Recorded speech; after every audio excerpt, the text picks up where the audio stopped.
जंग आईने जालूत। कई बरसों तक मंगोल फौज जहां भी गई फतह उसके कदम चूमती रही। लोग समझने लगे कि शायद दुनिया में कोई ऐसी ताकत मौजूद नहीं है जो मंगोलों को रोक सके। लेकिन फिर एक मैदान आया और जंग हुई, और तारीख ने साबित कर दिया कि हर ताकतवर फौज को कभी न कभी एक सख्त इम्तिहान से गुजरना पड़ता है। शाम के कई इलाकों पर कब्जे के बाद हलाकू खान अपनी फौज का एक बड़ा हिस्सा लेकर वापस चला गया, क्योंकि मंगोल सल्तनत में नए अजीम खान के इंतखाब का मामला दरपेश था। शाम में उसने एक निस्बतन छोटी फौज अपने काबिल एतमाद सपा सलार कतबोगा के मातहत छोड़ दी।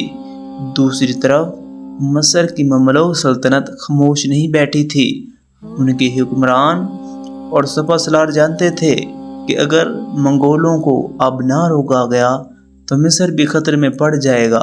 उन्होंने अपनी फौज को मुनज़्ज़म किया, बेहतरीन मनसूबाबंदी की और मुनासिब वक्त का इंतज़ार किया। 1260 ईस्वी में फ़लस्तीन के इलाके आईने जालूत के मैदान में दोनों फौजें आमने सामने आई। इब्तिदा में मंगोल फौज ने पूरी कुव्वत से हमला किया, लेकिन ममलूक फौज ने सब्र और हिकमत अमली से मुकाबला किया। रवायत के मुताबिक उन्होंने मुनासिब वक्त पर जवाबी हमला किया, जिससे जंग का रुख बदल गया। ये लड़ाई कई घंटों तक जारी रही।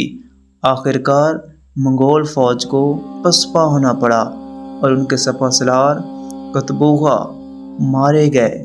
ये वाक़या इसलिए गैर मामूली था क्योंकि पहली बार मंगोल फौज को एक बड़ी खुली जंग में ऐसी शिकस्त का सामना करना पड़ा जिसने उनकी मुसलसल फतवाहत का सिलसिला रोक दिया। जंग आईने जालूत के बाद मंगोल सल्तनत की मगरब की तरफ पेश कदमी सुस्त पड़ गई। ममलूक सल्तनत ने अपनी ताकत साबित कर दी और मशरिक़ वस्ता की सियासी सूरत हाल एक नए मरहले में दाखिल हो गई। अगरचे हलाकू खान एक ताकतवर हुक्मरान था, लेकिन ये जंग उस बात की याद दिलाती है कि सिर्फ ताकत ही कामयाबी की ज़मानत नहीं होती। बेहतरीन मनसूबाबंदी, इत्तेहाद और दुरुस्त फैसले भी तारीख़ का रुख बदल सकते हैं।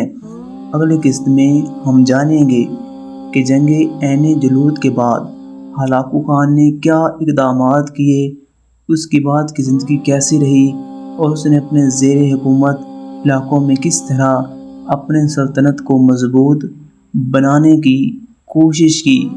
इस तरह की तारीख़ी मालूमात से लबरेज़ वीडियोज़ को देखने के लिए हमारे चैनल को सब्सक्राइब कर दें और फॉलो कर दें, लाइक कर दें और अच्छा सा कमेंट कर दें। मिलते हैं अगली वीडियो में।